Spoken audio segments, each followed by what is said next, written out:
You're watching the Comcast Network. CN100, Chicago. Julie does such an amazing job at Waubonsie and does, so many things, just not only with her team, in season, but then outside of season to make it a special experience, I think, for them. The kids are excited to be at a home game, and have their friends there. The fans will be there to play Batavia.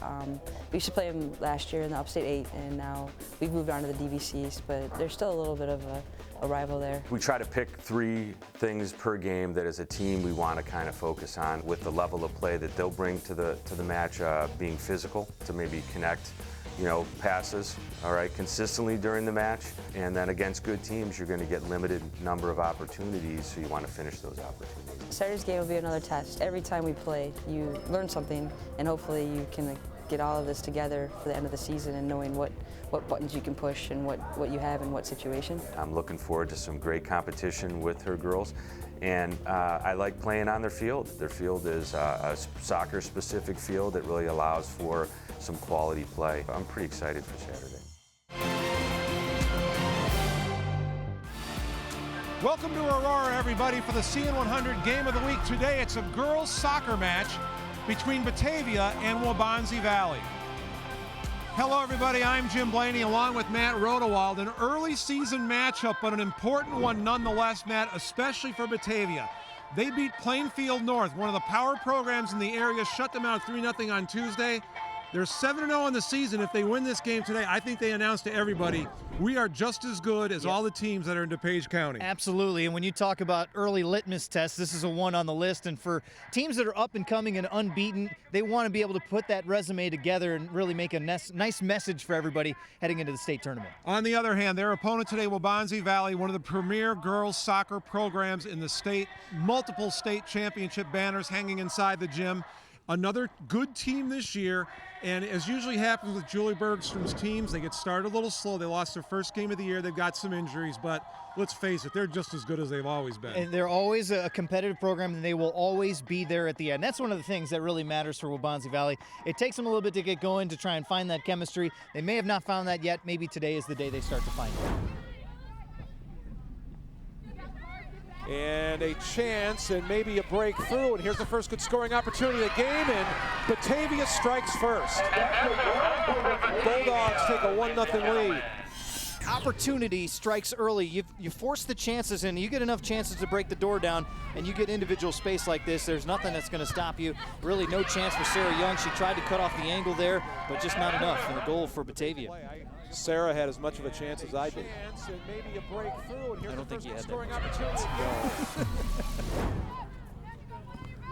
White plays it ahead, getting it into the corner. Stricker trying to run it down and got there. Stricker turns toward the goal, seeing if she can find Philippek. She lets it go through. Instead, it comes out, and a laser off of the foot by Carolina Lund, the freshman. And Waubonsie Valley has the lead.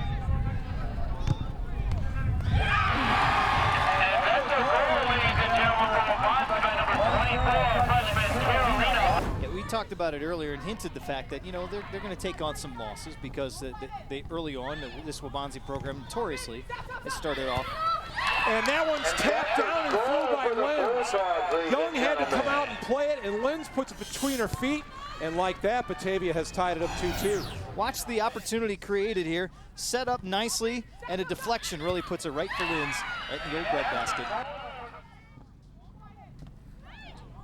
It was an odd kind of little tap. It got by Millbrook, and then Lynch, got to give her a lot of credit. She didn't try to clean that up or anything. No. She just kind of knocked it down and tapped it, and it found the spot between the wickets, right between Young's feet. Philippek was the last to touch it. What a great play by Sam Stricker to keep possession. Now the Warriors try to get control and come the other way. Right up the middle of the field, it's Griffith. Makes a move on her left foot, goes back to her right, and just hits it inside the right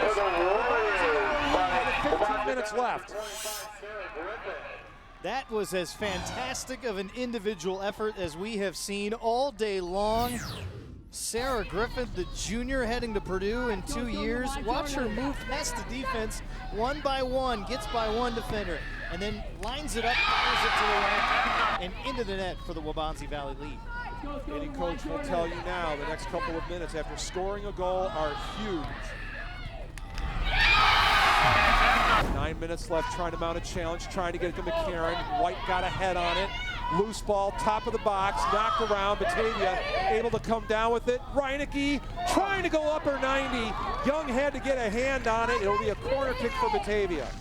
Boy, Young may have been, she may have gotten the break here as it may have curled away anyway, but what an angle on that. An opportunity, and we've seen Batavia hammer away here, trying to hammer at that door.